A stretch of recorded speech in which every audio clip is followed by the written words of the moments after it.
écoute, que nous sommes en guerre ici-bas et que souvent la phrase que j'entends c'est que moi je veux la paix. Ça veut dire que je reste dans mon coin, moi je ne veux pas de problème, je me contente de ce que j'ai, de ce que je sais. Mais bien aimé, laisse-moi juste te rappeler que la mission du diable ici-bas et sa mission qui est de détruire, de faire périr, c'est pas parce que toi tu prends la décision d'être dans le contentement ou de vouloir la paix que lui ne te combattra pas. Dieu permet, Dieu permet ces choses-là jusqu'à son jugement. Alors, saisis toutes les armes offensives et défensives en Jésus-Christ parce que tu n'es pas orphelin. L'Esprit de Jésus est là.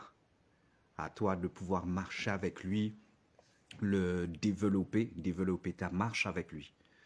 J'ai un second message aussi. Juste dire à nos frères et sœurs en Christ, aux bien-aimés, à tous les bien-aimés, faites attention. On entend souvent, comment dire ça, des témoignages d'anciens, de marabouts convertis, de féticheurs convertis, etc., etc. Laissez-moi vous dire que nous devons faire attention parce que beaucoup d'entre eux sont hypocrites, sont menteurs et en vérité la seule chose qu'ils recherchent c'est la protection et la délivrance.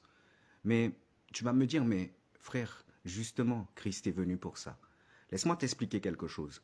Quand les choses marchaient pour ce genre de personnes, elles ne pensaient pas à Christ, elles n'avaient pas besoin de Christ. Seulement, le monde des esprits est régi par des entités, par des esprits. Et le monde des esprits, ça rigole pas. Ça veut dire que quand tu t'engages, si tu ne respectes pas tes engagements, tu vas le payer au prix cher. Et c'est ça le problème en fait.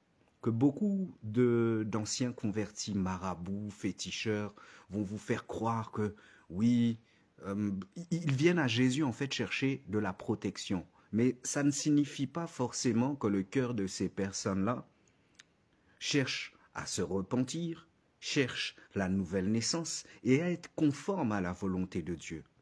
Voilà l'alerte que je mets. Voilà le mais que je mets, que je dis tout simplement, afin de susciter au-dedans de nous le discernement, que nous ne soyons pas distraits ni séduits.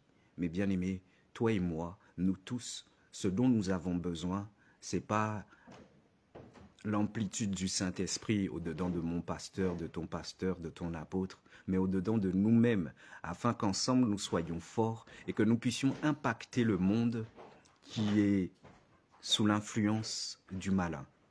C'en est tout pour aujourd'hui. Shalom. À bientôt.